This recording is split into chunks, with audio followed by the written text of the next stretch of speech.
함께 말씀 제목 읽습니다. 시작. 우리의 돌파구는 하나님의 임재에 있습니다. 계시록 2장 1절 말씀. 시작. 에베소 교회의 사자에게 편지하라. 오른손에 있는 7뼈를 붙잡고 7 금촛대 사이를 거니시는 이가 이르시되 아멘. 아멘. 여러분, 계시록을 어떻게 이해하고 계신지 모르겠어요. 어떤 분들은 좀 읽기에 좀 무서운 책으로 이해하고 계실지 모르겠습니다. 근데 여러분, 요한계시록은 미래에 어떠한 일이 일어날 것이다, 666 엄청난 미래의 엄청난 일에 대한 말씀을 담은 책이 아니라, 계시록은 예수님이 어떠한 분이신지 보여주는 책입니다. 그래서 요한은 계시록을 시작하면서 이렇게 기록합니다.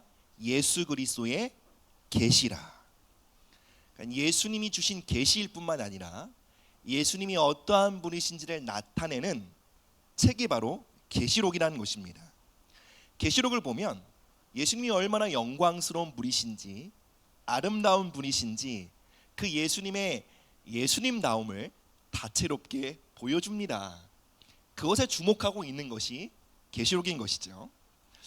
예수님이 어떠한 분이신지 소개하면서 오늘 우리가 읽은 본문에 예수 그리스도를 이렇게 소개합니다. 7 금촛대 사이를 거니시는 이.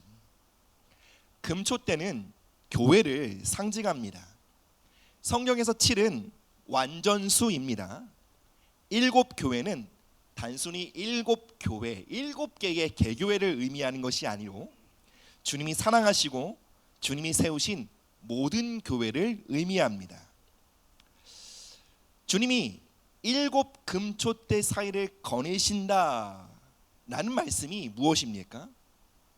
주님이 교회 가운데, 우리의 모임 가운데 함께 계신다라는 것입니다. 여러분, 교회는 절대로 교회 건물을 의미하는 것이 아닙니다. 교회는 믿는 자들의 모임을 뜻합니다. 우리가 함께 모여 예배할 때에, 우리가 함께 모여 기도하고 찬양할 때에, 우리가 함께 모여 삶을 나누고 교제하는 그 자리에 주님이 방문하시고 그 자리에 거니신다라는 것입니다. 여러분, 우리는 이 모임, 이 교회를 결코 우리 눈에 보이는 대로 생각하거나 판단해서는 안 됩니다. 이 모임이 비록 부족하고 연약함이 있을지라도 영광스럽고 아름다운 이유는 바로 이곳에 주님이 거하시고 거니시기 때문인 것입니다. 물론 우리가 교회에 오면 사람이 보이고 건물이 보이고 인테리어가 보이고 점심 메뉴가 무엇인지 보입니다. 그러나 여러분, 우리는 믿음으로 이 자리 가운데 모였습니다. 믿음이 무엇입니까? 보이지 않는 세계를 집중하여 바라보는 힘입니다. 믿음으로 교회를 바라볼 때, 믿음으로 성도의 교제를 바라볼 때 무엇이 보이게 됩니까? 그 자리에 방문하셔서 거니시는, 함께 하시는 주님이 보이게 됩니다.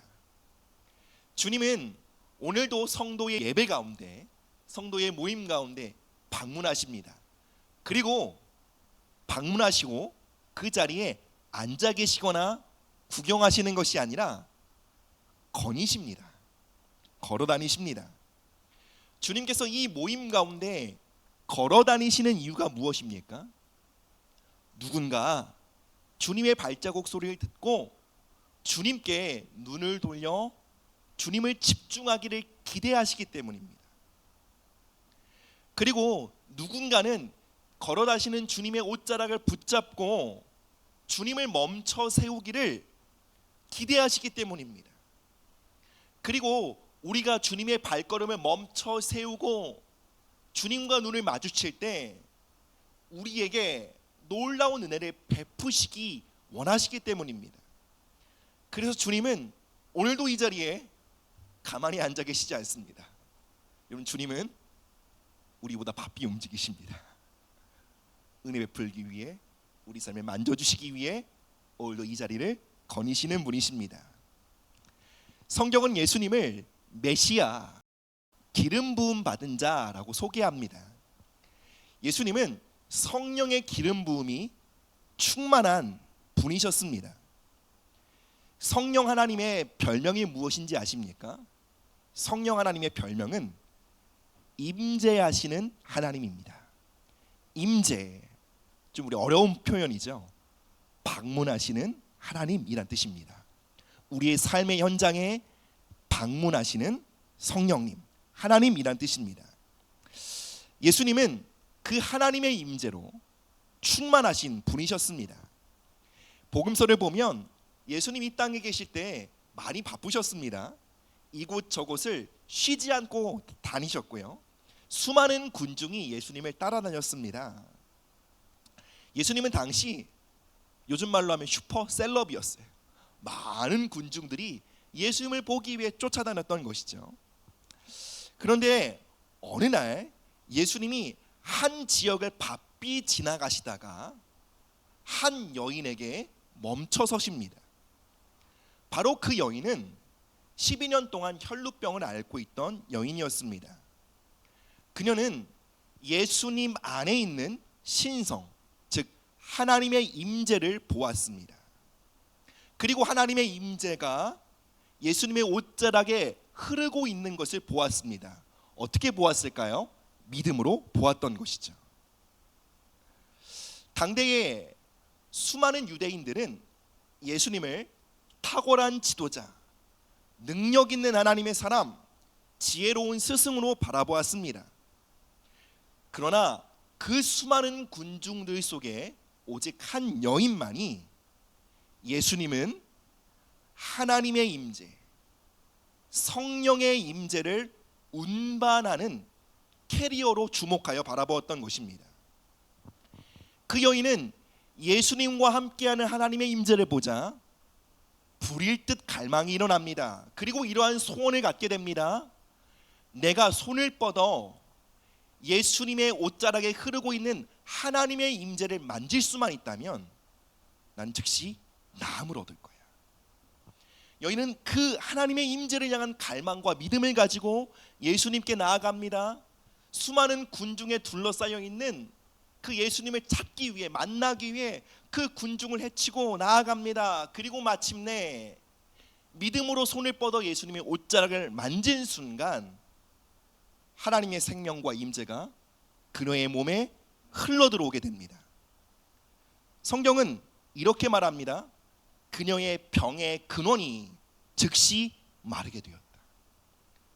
하나님의 임재가 그녀의 병을 깨끗이 치료한 것입니다. 예수님은 즉시 발걸음을 멈추고 이렇게 말씀하셨습니다. 얘들아 누가 내 옷을 만졌다. 제자들은 예수님께 반문했습니다. 예수님, 지금 수많은 사람들이 예수님을 둘러싸고 밀치고 에워싸고 있습니다. 이것을 보고 계시지 않습니까? 그런데 어찌 누가 내 옷을 만졌냐라고 물으십니까? 그 제자들의 질문에 예수님 이렇게 대답하시죠. 아니다. 지금 내게로부터 하나님의 능력, 나와 함께하고 있는 하나님의 임재가 누군가에게 흘러가는 것을 내가 느꼈다. 그 여인이 누구였습니까? 12해 동안 12년 동안 혈루병을 앓은 여인이었습니다. 수많은 군중들이 예수님의 옷을 만졌습니다. 그러나 여러분, 예수님의 옷자락 너머에 있는 하나님의 임재와 연결될 수 있었던 한 사람, 그 사람은 오직 혈루병을 앓고 있는 한 여인이었습니다. 수많은 사람들이 옷자락을 만졌습니다. 그러나 한 명만이 하나님의 임재와 능력을 경험한 것이죠. 그 차이가 무엇입니까? 바로 믿음입니다. 예수님은 병 고침을 받은 여인에게 이렇게 말씀하지 않으셨습니다.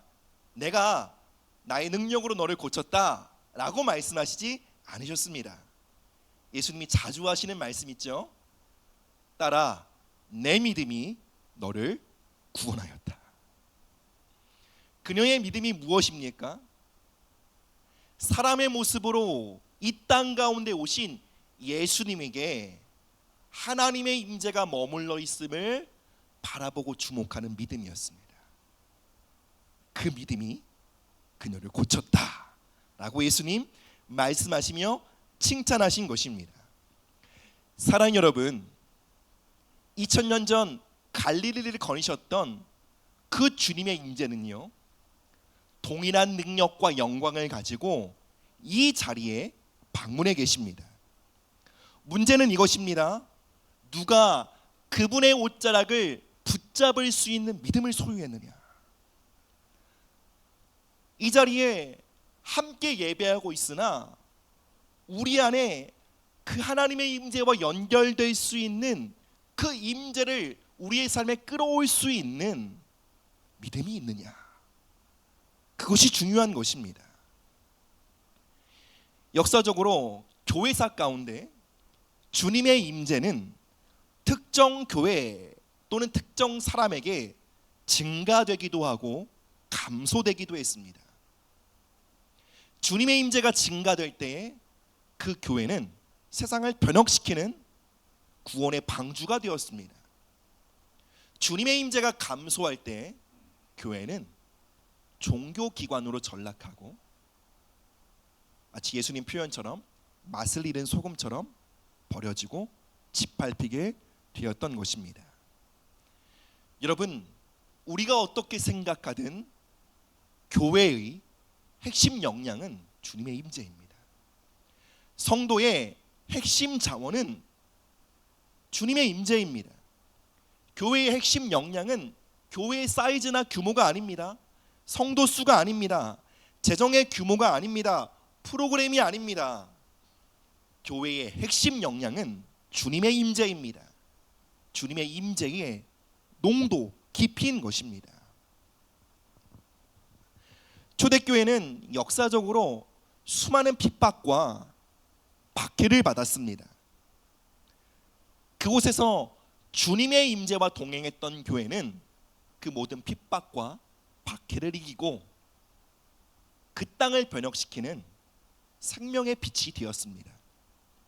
그러나 주님이 경고하시죠. 내가 촛대를 거둘지도 모르겠다. 내가 너희들에게 나의 임재를 거둘지 모르겠다. 역사적으로 특정 교회 가운데 주님의 임재가 감소될 때, 초대교회의 어떤 교회는 정말 흔적만 남아 있습니다. 당시 가장 복음이 왕성했던 땅이 우상숭배의 땅, 대부분 무슬림의 땅으로 바뀌게 된 것이죠. 사랑하는 여러분, 교회가 해야 할 많은 일이 있습니다. 영혼들을 섬기고 전도도 해야 합니다. 또 어려운 사람들을 살피고 도와야 합니다. 그런데 여러분, 교회의 가장 중요한 임무는 이것입니다. 하나님의 임재를 회복하고 하나님의 임재를 증가시키는 일입니다. 그럼 여러분, 우리는 어떻게 이 일을 감당할 수 있을까요?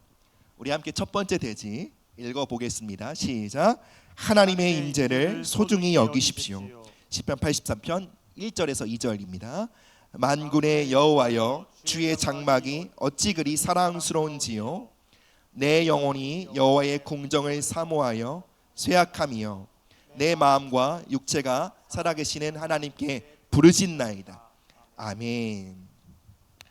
성경학자들은 다윗이 시편 84편을 기록할 때 그가 그의 아들 압살롬의 반역으로 인해 왕궁에서 쫓겨나 광야로 도망갔을 때 기록한 시편이라고 말합니다.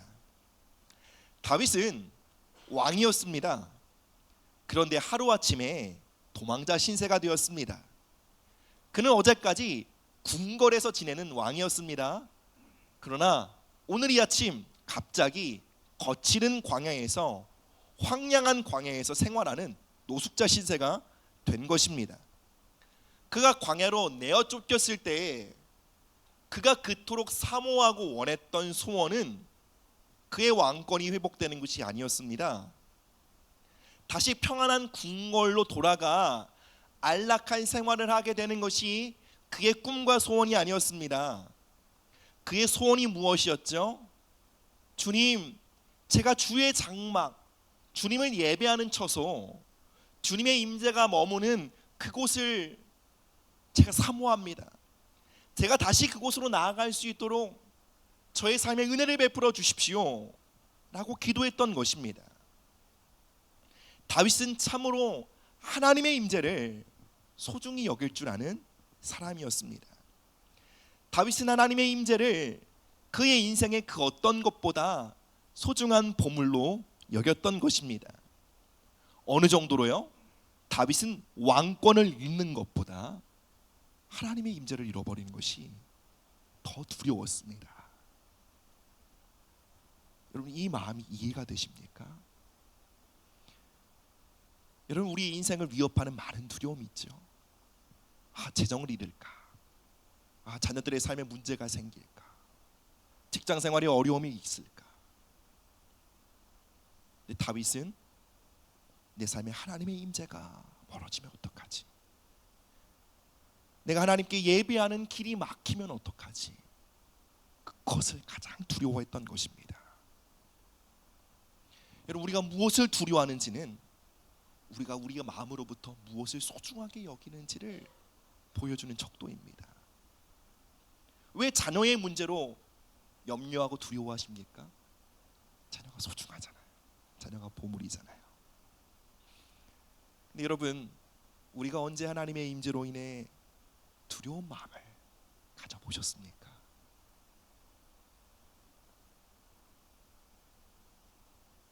내게 주의 영을 거두지 마옵소서.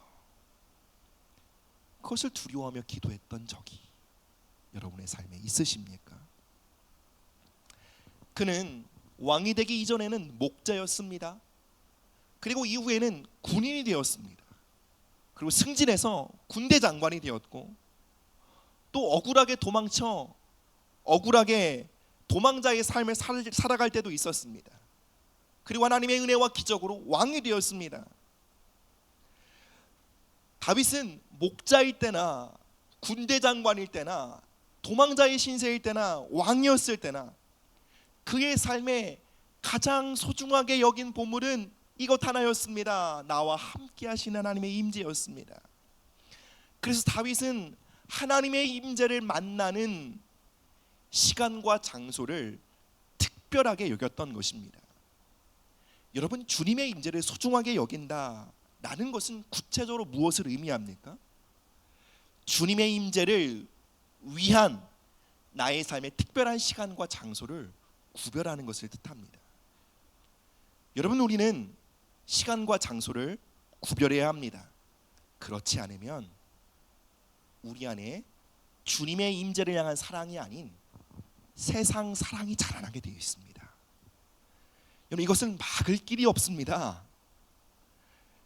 우리가 정기적으로 기도와 예배의 자리에 나아가 세상 사랑하는 마음을 깎아내고 성령의 능력 안에 주님의 임재를 향한 갈망이 회복되지 않으면 우리는 여러분 하나님을 찾는 자가 될 수 없습니다. 주님의 임재를 향한 목마름을 가질 수 없다라는 것입니다. 사랑 여러분, 우리 각자의 마음에는 주님을 향한 갈급함의 불씨가 있습니다. 그 불씨는 홀로 있으면 쉽게 사라집니다. 우리가 왜 굳이 이 주일날 온라인으로 예배도 가능하고 편안하게 집에서 개인적으로 묵상하고 그 나름대로의 예배가 가능하지만 왜 함께 모여 예배하며 교제하는 자리에 나아갑니까? 내 안에 있는 불씨를 누구도 자신할 수 없기 때문입니다. 사랑하는 여러분, 주님의 마음으로 여러분에게 권면합니다. 수요 예배, 금요 예배에 나와 주시기를 부탁드립니다. 여러분, 우리 교회의 수요 예배와 금요 예배는 제가 여지껏 섬겨왔던 교회와 달리 매우 특별합니다. 여러분, 어느 공예배도 30분 동안 기도를 시키는 교회가 없습니다. 근데 여러분, 교회에 참석하여 예배 드리면 함께 말씀 나누고 30분 기도합니다. 금요 예배는요, 정말 요즘 성도님들이 40-50분간 기도하고 집으로 돌아가세요. 그럼 그 자리에 우리의 자신을 밀어 넣어야 합니다. 시편 기자는 이렇게 하나님께 고백합니다. 제단 제물을 제단 뿔에 맬지어다. 제물이 제단 뿔에 제물이 움직이지 못하도록 제단 뿔에 동여매라, 고정시키라고 말하고 있는 거예요. 그럼 신약 시대의 제물이 누구입니까? 우리 자신입니다. 제단 뿔은요, 예배의 처소입니다. 우리 안에 하나님의 임재를 사모하는 마음이 있습니다. 그러나 그것을 저항하는 마음도 있습니다. 게으른 마음, 퍼지고 싶은 마음이 있습니다. 예, 물론 하나님을 찾고 구하고 싶죠. 그런 날씨가 추워지면 이불 속에 있고 싶다, 그런 마음이 들기 마련입니다.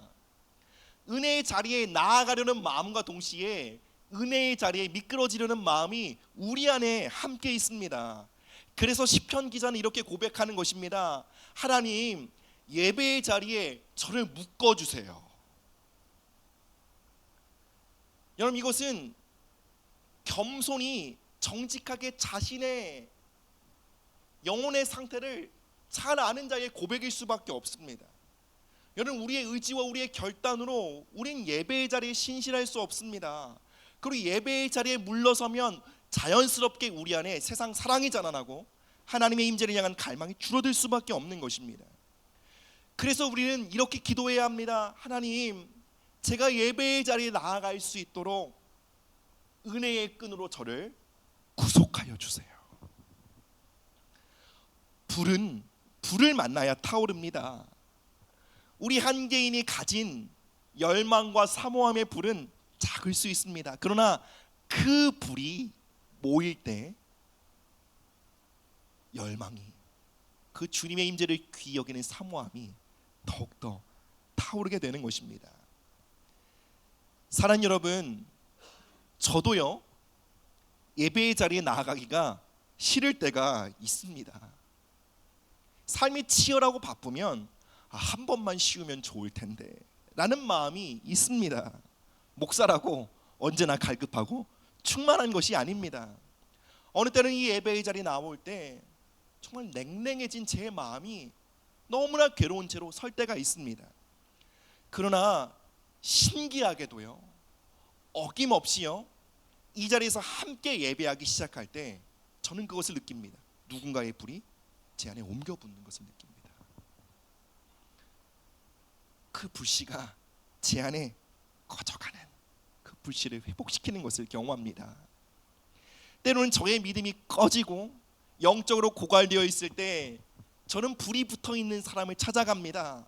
그리고 그들과 만나 교제합니다. 함께 기도합니다. 그러면 어느새 한 20-30분 교제하면 제 안에 꺼져가는 불씨가 다시 타오르고 주님의 임재를 향한 사모함이 회복되는 것을 보곤 합니다. 여러분 자신을 홀로 두지 마십시오. 홀로 있어도 괜찮은 사람은 아무도 없습니다. 다윗이 왕이 되었을 때 그가 가장 먼저 한 일은 무엇입니까? 예배의 처소, 오늘날로 하면 공동체 모임을 만든 거예요. 자, 하나님 사모하는 사람들 모여 나와 함께 예배하자. 그래서 다윗이 어떻게 예배하죠? 24시간 365일 예배할 수 있는 예배 공동체를 만듭니다. 다윗은 알았던 거예요. 그토록 하나님을 사모하고 사랑하며 하나님의 임재를 소중히 여길 수 있는 강력한 불을 소유한 다윗임에도 불구하고 홀로 있으면 이 불이 사그라질 수 있음을 다윗은 겸손히 정직하게 알았던 것입니다. 그리고 다윗이 만들었던 그 예배 공동체는 어떠한 역할을 감당했습니까? 하나님의 임재를 이스라엘 전역에 풀어놓고 확장시키는 통로가 되었던 것입니다. 사랑하는 여러분, 하나님의 임재를 보물처럼 여기십시오. 그 보물을 소유하기 위해 그 보물을 향한 우리 안의 열정이 사그러지지 않도록 시간과 장소를 구별하십시오. 오늘 아무리 예배 때 은혜 받았다, 찬양 가운데, 말씀 가운데, 기도 가운데 날 만져주셨다, 그래도 여러분 또 작정하지 않으면, 결단하지 않으면, 은혜의 자리, 예배의 자리에 여러분 자신을 묶어놓지 않으면 결코 자신할 수 없습니다. 우린 또 이전 삶으로 급히 돌아갈 수밖에 없는 것입니다. 여러분, 수요 예배, 금요 예배, 기도 모임, 셀 모임, 그 모든 교제와 모임의 자리에서 뵙게 되기를 원합니다. 다음으로요, 함께 읽어보겠습니다. 시작. 더 높은 차원의 임재를 구해야 합니다. 하박국 2장 14절.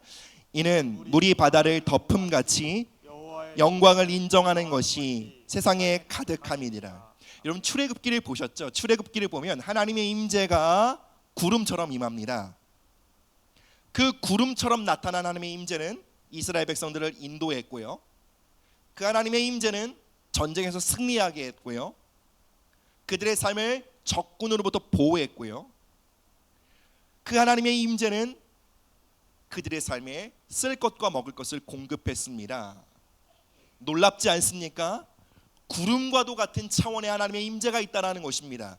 그런데 여러분, 하박국 선지자는 그 이상의 하나님의 임재의 차원이 있음을 약속합니다. 바로 물이 바다를 덮은 것 같은 영광의 차원, 그 충만의 차원의 임재가 있다고 증거합니다. 여러분, 한 교회와 한 개인이 누리는 하나님의 임재는 수준이 있습니다. 우리 각자가 경험한 하나님의 임재의 수준이 어떠하든 우린 반드시 그 이상이 있음을 믿어야 합니다. 그리고 내가 현재 누리고 있는 하나님의 임재의 수위보다 더 깊고 충만한 임재의 수준으로 나아가기를 우리는 사모해야 하는 것입니다. 왜요? 임재가 우리의 삶의 핵심 역량이기 때문에 그렇습니다. 그런데 여러분, 문제가 있습니다. 바로 우리는 빈곤한 하나님의 임재에 매우 길들여져 있다는 것입니다. 빈약한 하나님의 임재, 눈에 보일 듯 선명하게 만질 듯이 경험되어지는 하나님의 임재가 아닌 그저 매우 희박하게 하나님을 만나고 돌아가는 그 낮고 얕은 임재에 너무 익숙해져 있는 것입니다. 그 임재에 길들여져 있어서 성경이 약속하고 있는 임재, 성경에 나타난 임재, 성경에 나타나 하나님의 백성들의 삶을 승리로 이끌었던 임재에 대해 우리는 갈급해하지 않습니다. 여러분, 성경의 말씀처럼 하나님 어디에도 계십니다. 그러나 하나님의 임재의 밀도가 모든 장소, 모든 사람에게 똑같은 것은 아닙니다. 이것은 마치 공기 중에 수증기와도 같아요. 눈에 보이지 않지만 습도는 공기 중에 어디에도 존재합니다. 그러나 그 습도가 밀도가 진해지기 시작할 때 그것은 안개가 되고 구름이 되며 비구름이 되어 우리 삶을 적시게 되는 것입니다. 하나님의 임재도 이와 같습니다. 하나님의 임재의 밀도가 얕으면 우리는 이렇게 생각합니다. 하나님 계신 건 맞아? 하나님 나의 기도를 듣고 계신 건 맞나? 그럼 임재의 밀도가 깊어지고 짙어지기 시작할 때 피부로 느껴지게 됩니다. 그 임재의 빗줄기가 우리의 영혼을 적시게 됩니다. 그리고 우리 모두가 이렇게 말하게 됩니다. 여호와 샴마, 하나님 이곳에 계십니다 라고 말하게 되는 것입니다. 여러분, 어떻게 우리 개인의 삶에, 우리의 가정에 하나님의 임재가 짙어질 수 있을까요? 우린 그것을 고민해야 합니다. 그것을 갈망해야 합니다.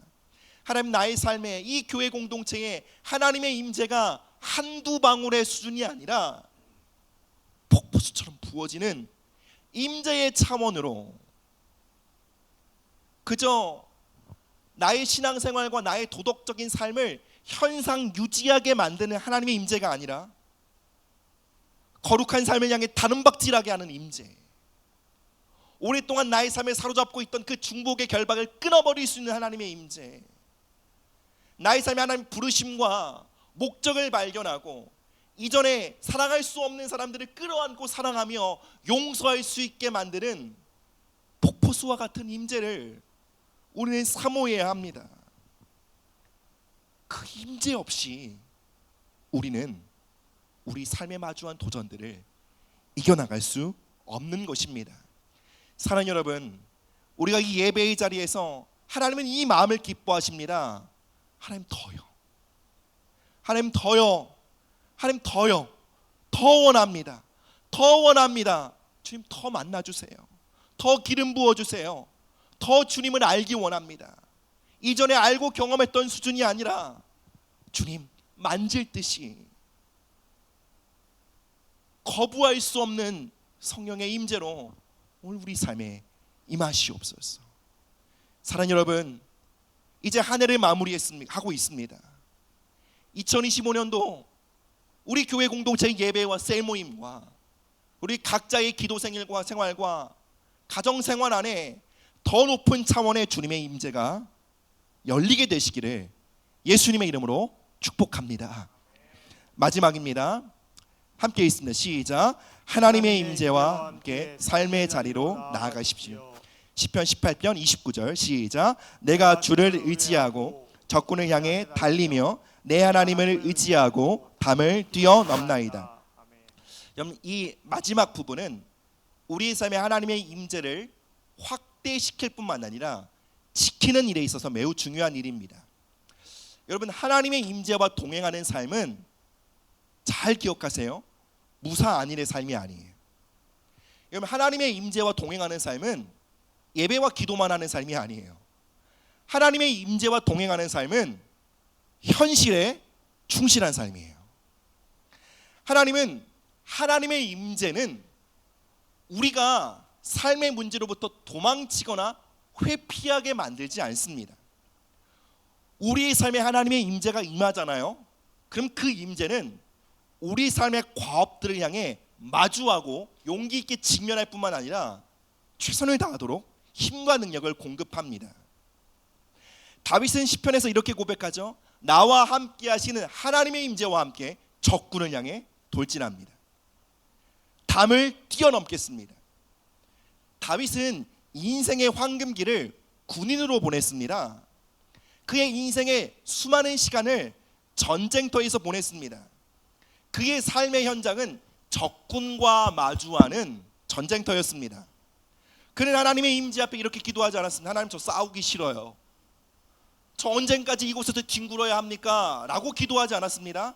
나와 함께 하시는 하나님의 임재로 나의 삶의 현실을 마주하고 돌파하겠습니다. 그것이 무엇이든 저 피하지 않겠습니다 라고 고백했던 거예요.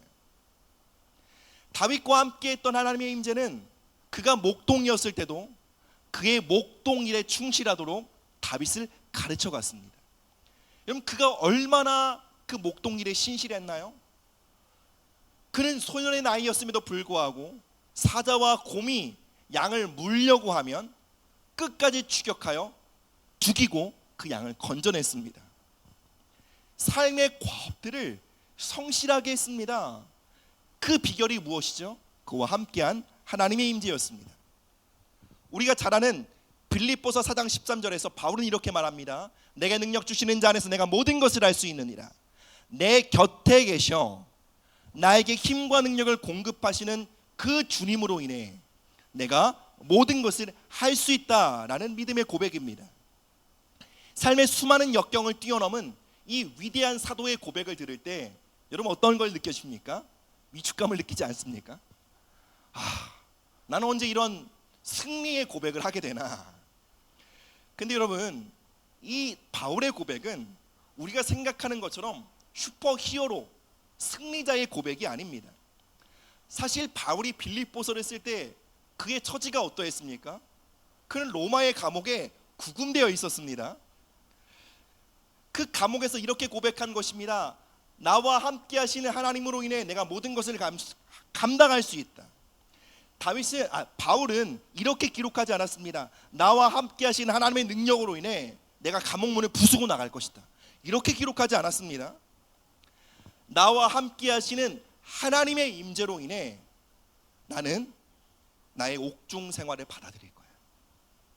나의 감옥 생활에 성실할 거야. 그래서 감옥에서 바울이 무엇을 합니까? 열심히 서신을 적습니다. 그리고 그것이 하나님께서 자신에게 맡겨주신 사명이라고 깨닫습니다. 그리고 그 일에 최선을 다합니다. 그는 감옥에서 하루도요 신세를 한탄하거나 주저앉아서 감옥에서의 시간을 낭비하지 않았습니다. 거부하고 싶고 외면하고 싶은 현실일지라도 그는 하나님의 임재로 오늘 나에게 주어진 현실을 끌어안았습니다. 그리고 그 현실 속에 자신이 할 수 있는 최선을 다했습니다.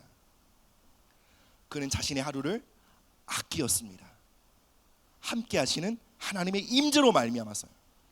그리고 그가 함께 하시는 하나님의 임재 앞에 그의 옥중 생활에 성실히 임했을 때 그의 옥중 서신으로 나타난 작성된 그 서신은요, 여러분 이 서신이 없었다면 우리의 신앙생활이 얼마나 빈곤했을까요? 신앙생활의 신학 성경의 3분의 1 이상을 기록한 이 바울의 서신이 없었다면 여러분 우리는 우리의 신앙생활에 얼마나 방향을 헤매기가 쉬웠겠습니까? 그가 하나님 앞에 자신의 처지를 끌어안고 성실했을 때 그가 기록한 서신은 오늘도 우리의 삶에 이르기까지 엄청난 영적 유업이 되어 우리에게 미치고 있는 것입니다. 사랑하는 여러분, 오해하지 마십시오. 성령 충만한 사람들은 현실을 부정하고 기도와 예배만 하는 사람들이 아닙니다. 성령 충만한 사람, 하나님의 임재와 동행하는 사람들은 그 누구보다 오늘 하루를 잘 살아가는 사람이에요. 학생이면 학업에 최선을 다하는 사람이에요. 자신이 죽으면 가사일에 최선을 다하는 거예요. 직장 생활하고 있으면 그 남들이 하는 수준만큼 하는 것이 아니라 하나님께서 맡겨주신 일과 사명으로 끌어안고 그 일에 성실한 거예요. 여러분이 지금 하고 있는 일에 대해 이렇게 생각할 수 있어. 내가 하고 있는 일은 뭐 대단한 일이겠어. 그냥 집에서 그냥 애나 돌보는 일이지 뭐. 아무도 알아주지 않는 일이지. 그러면서 우리는 이렇게 생각할 수 있습니다. 아, 내가 조금 더 나의 은사와 부르심과 나의 어떤 재능을 나타낼 수 있는 큰 일이 주어진다면 내가 정말 한번 달려볼 텐데, 내가 정말 열정을 다할 텐데, 내가 정말 최선을 다할 텐데 라고 생각할지 모르겠습니다. 그러나 여러분, 우리의 중심을 아시는 하나님은 이렇게 말씀하십니다. 작은 일에 충성한 자에게 큰 것을 맡기겠다. 다윗이 들판에서 양을 칠 때 그의 수고, 양 한 마리 건지기 위해 자신의 생명을 던지는 것, 여러분 아무도 알아주지 않았습니다. 심지어 그의 가족도, 그의 부모님도 그가 얼마나 신실하게 양을 돌보는지 알아주거나 인정해주지 않았어요. 그러나 그는 그 일에 충실했습니다. 그리고 하나님 말씀하십니다. 내가 다윗을 온 이스라엘의 왕으로 세울 텐데 그 이유는 이것이다. 그가 양을 돌보는 일에 성실했기 때문이다. 작은 일에 충실할 때 큰 일을 맡기십니다. 작은 일에 충실하지 않은 자에게 큰 일이 맡겨지면 그건 축복이 아닙니다. 그는 그곳에서도 게으르고 불성실하기 마련입니다. 여러분, 내게 주어진 일이 하찮게 보이고 나의 삶의 현실이 거부하고 싶은 현실이라 할지라도 그것을 끌어안고 그 하루에 최선을 다하는 것을 충성이라고 합니다. 그래서 성경은 말합니다. 무엇을 하든지 죽게 하듯 하고 사람하게 하듯 하지 말라. 사람 눈치 보며 하지 말라는 거예요. 사람의 인정을 구하며 하지 말라는 거예요. 하나님 앞에서 하라는 거예요. 하나님의 임재 앞에서 그 일을 감당하라는 것입니다. 우리가 하나님의 임재 앞에 우리에게 주어진 현실을 감당하게 될 때 여러분 어떤 일이 날 줄 아세요? 성실하게 됩니다. 여러분, 성실은 과도해지는 것이 아니에요. 성실은 완벽해지는 것이 아니에요. 지나치거나 무리하는 것이 아니에요. 여러분, 성실은요, 남들보다 10% 더 하는 거예요. 별거 아닌 것 같죠? 여러분, 직장생활 해보셔서 알잖아요. 여러분이 맡겨진 일을 감당해 보셔서 알잖아요. 딱 사람들은 요구되어지는 수준만 해요. 좀 교회 사역이라고 다를까요? 청소를 하고 교회를 돌보고 하는 것들 사실 딱 자기가 해야 될 수준만 해요. 그래서 절대로 안 합니다. 그래서 10% 더 하는 사람이 빛나게 되어 있어요. 딱 한 걸음 더 하는 사람들이 주목을 받게 되어 있어요. 그 사람이 리더십을 갖고 영향력을 갖고 그의 삶을 통해 하나님의 임재가 풀어지게 되어 있는 것입니다. 사랑하는 여러분, 어떻게 10%를 더하는 사람이 됩니까? 직장생활에 사람들을 만나고 일처리라는 일에서 그냥 일처리만 잘해도 됩니다. 10%를 더한다는 것이 뭐예요? 내가 내 앞에 만나는 고객들을 향해, 내가 오늘 만나는 손님들을 향해, 내가 만나는 직장 동료를 향해 웃음을 잃지 않는 사람이 되는 거예요. 여러분, 그런다고 연봉이 오릅니까? 여러분, 그런다고 뭐 보너스가 좀 주어집니까? 그러니 그렇게 할 이유는 없어요. 그러나 하나님의 임재와 동행할 때 난 10% 더 하는 사람이 되는 거예요. 여러분, 그리고요, 앞에서 말씀드린 것처럼 이것은 우리 삶에 하나님의 임재를 삶의 도처에 확장시키고, 그리고 오늘 이 예배의 자리에서 경험한 불을 사그러지지 않고 삶의 일주일 가운데 보존하여 더 큰 불과 영광으로 참여하는 예배의 자리에 나아가는 일에 있어서 매우 중요한 브릿지가 되는 일이에요. 삶의 자리에 충성하지 못한 자들은 하나님의 임재를 소유할 수 없어요. 말씀을 맺겠습니다. 하나님의 임재를 회복하고 하나님의 임재를 증대시키는 일은 우리 삶의 가장 중요한 사명입니다. 어떻게 그 일을 감당합니까? 하나님의 임재를 소중히 여기십시오.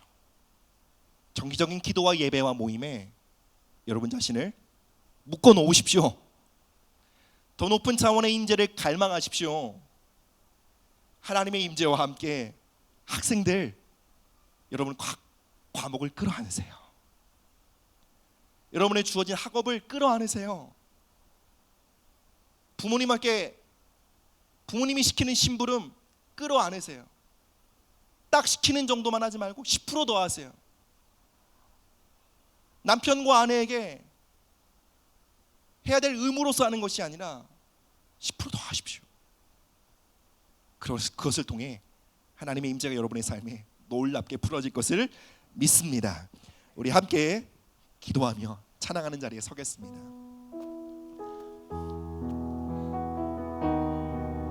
우리 많은 분들에게 익숙하지 않은 찬양일 수 있습니다. 그러나 여러분, 정말 이 가사를 마음에 새기고 함께 이 찬양의 고백 가운데 우리 자신이 드려지길 원합니다. 주님의 임재를 선택합니다. 주님의 임재를 기뻐하는 그 기쁨을 빼앗기지 않도록 나를 지켜주시옵소서. 우리 함께 이 은혜를 구하며 함께 찬양합니다. 주님을 사랑하는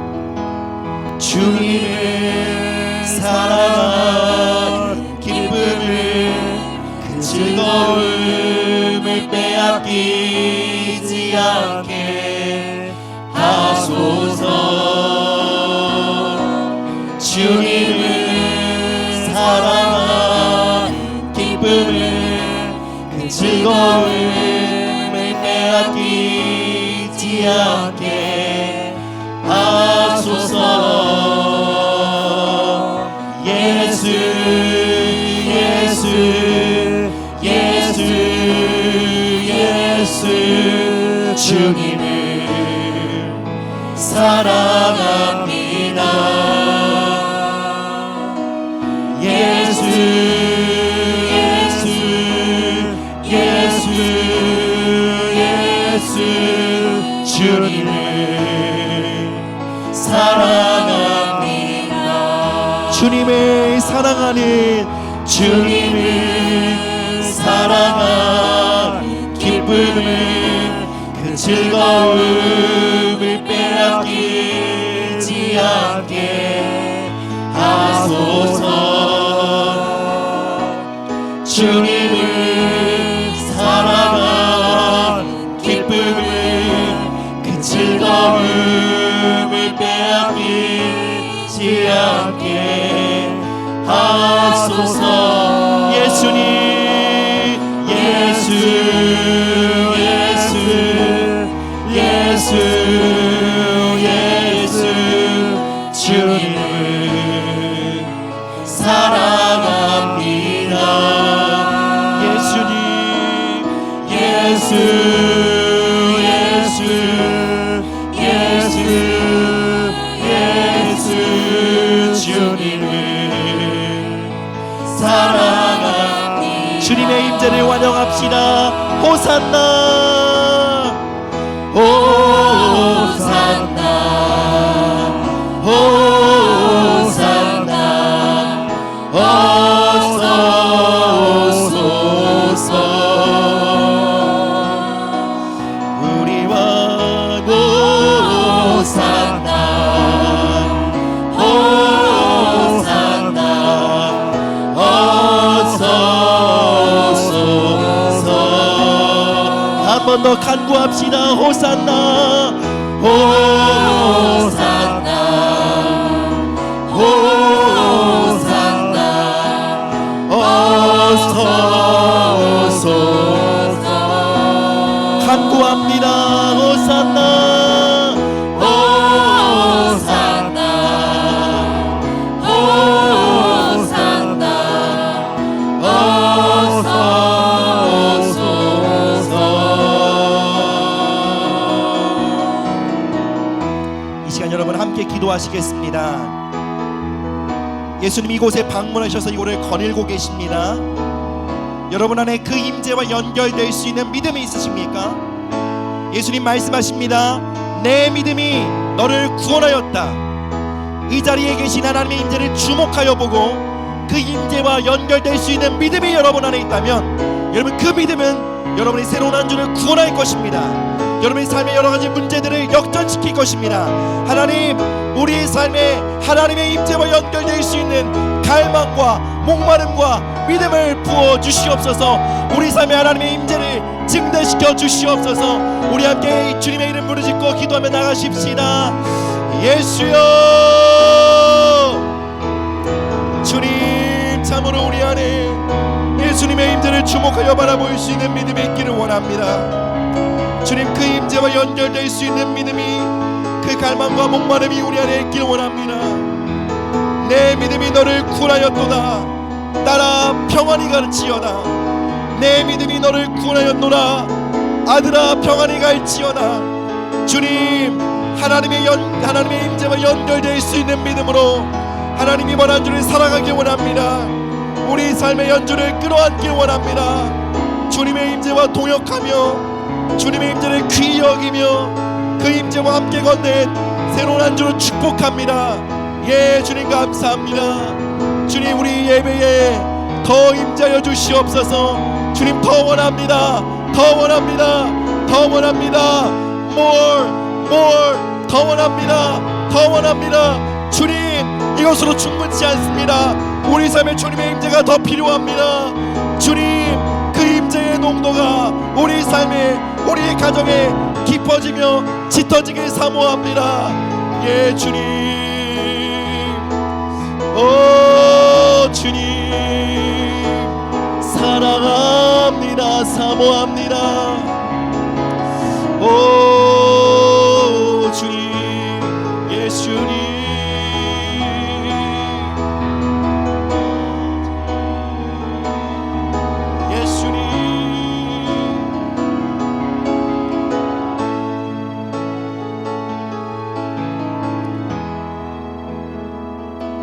하나님, 하나님의 임재와 연결될 수 있었던 믿음을 가진 한 여인이 그 믿음으로 그녀의 인생이 구원을 받게 되었습니다.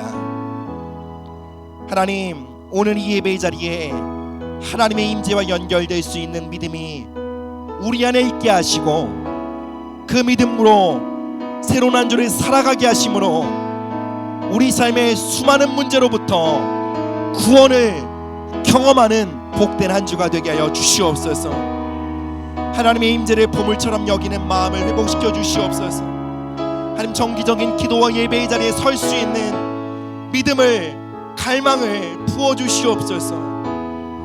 하나님, 더 높은 차원의 임재를 향해 간구하게 하시되 성경에 기록된, 성경에 약속된 더 놀랍고 충만한 차원의 성령의 기름 부으심과 하나님의 임재의 충만을 향해 두드리고 부르짖고 간구하는 믿음의 성도들이 되게 하여 주시옵소서. 주님, 이 자리에 방문하신 주님의 임재로 말미암아 감사드립니다. 이 임재를 이곳에 놓고 우리의 삶의 자리를 가길 원치 않습니다. 주님, 주님의 임재와 함께 직장에, 주님의 임재와 함께 학업의 자리에, 주님의 임재와 함께 우리의 가정에 서기를 원합니다. 우리의 육아의 현장에 서기를 원합니다. 주님, 주님의 임재로 말미암아 성실한 마음이 우리 안에 회복되게 하여 주시고, 하나님, 주님께서 주시는 그 하루와 맡겨진 모든 일들을 기쁨과 감사와 성실으로 끌어안을 때 주님, 우리 삶에 하나님의 임재가 확장되게 하여 주시옵소서. 하나님의 임재의 불씨가 더 타오르게 하여 주시옵소서. 감사드립니다. 감사드립니다. 주님, 영광 받으시옵소서. 예수님의 이름으로 기도드립니다. 아멘.